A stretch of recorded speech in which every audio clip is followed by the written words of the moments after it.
Russia युद्ध है भावतु युद्ध है रशिया कौन कला सब बमिंग करके यूक्रेन एयर स्टेज भंगी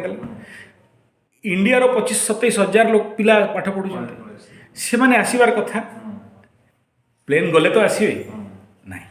एवं कौन है इंडिया कहला तुम ये देकी आस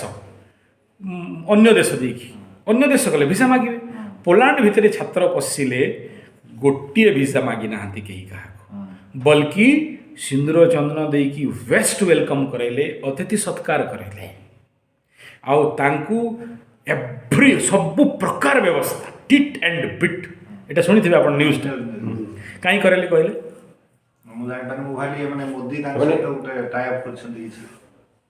कृतकर्म 80 वर्ष पूर्वे आम देशर जड़े रजा पोलैंड वाला को से कर्म रे साहाय्य करिथिला अतिथि सत्कार करिथिला गुजरात रे गोटे रजा सेते बेले भारत पराधीन थिला प्रथम और द्वितीय विश्वयुद्ध होइथिला पोलैंड उपरे जर्मन रो भी अटैक रशिया रो भी अटैक पोलैंड पाखरे बंचिया को रास्ता नथिला यांकु जेते साधारण लोक मानकु हत्या करिकी मारिकी रशिया लेबर बनउथिला जर्मन नै कि तांकु मारुथिला बहुत छुआ अनाथ हो गले रशिया तांकु नहीं कि कैंप रे भरिला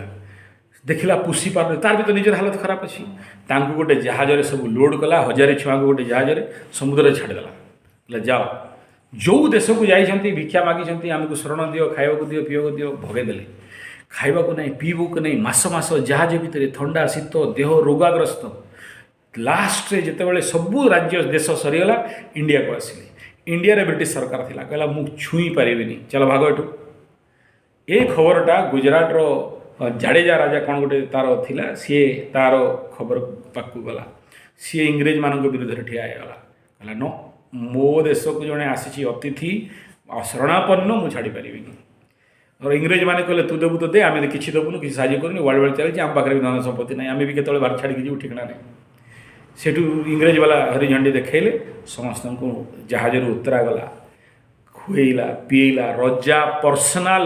1000 पिला खुए पी रखिकी व्यवस्था कला ता भीतर छुआ कहले आम खाई पारनु तुम स्पाइसी फूड खाऊच रुटी आउ कौन कौन सब खाऊच सेठू से तांको देशरू रोसेया मगेला तांकर खाद्य ताको बनईकी खुएले तापर कहला छुआ एत दिन रही युद्ध केवे सरियो पाठ पढ़िए स्कूल खोलेला टीचर मगेला रजा पर्सन तापर जिते सब किसी देश ओकेला ससम्मान माल वस्त्र आभूषण देकी विदा कराइला भारत स्वाधीन हो गला बुढ़ा रजा जिते मरब किछि पिला ताकू आसीथिले भेट करने आज भी तांको देश रे इंडिया रो गोटे ता ना रे द गुड राजा कहीकि गोटे बड़ अच्छी आकु सबुदिन से मन पकाती एवं से तार कर्मर फल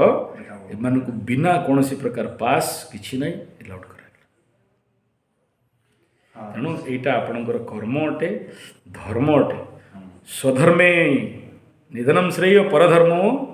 तेणु करने को पड़ो